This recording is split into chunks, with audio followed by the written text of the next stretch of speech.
বন্ধুরা, সংলাপ অনুষ্ঠানে আপনাদের সুস্বাগত জানাচ্ছি।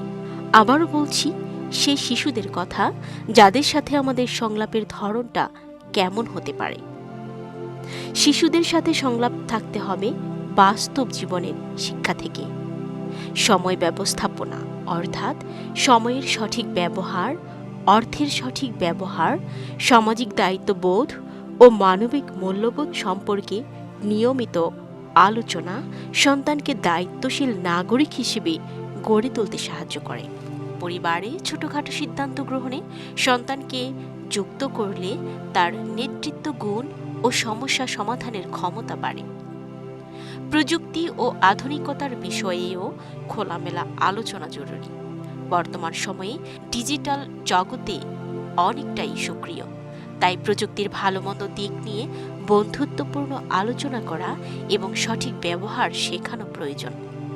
নিষেধাজ্ঞা আরোপের পরিবর্তে সচেতনতা বৃদ্ধি অধিক কার্যকর। তাই বলা যেতে পারে, সন্তানদের জীবনমান উন্নয়নে পিতামাতার সংলাপ হতে হবে বিশ্বাস, ধৈর্য, সহমর্মিতা ও দিক নির্দেশনার সমন্বয়ে গঠিত।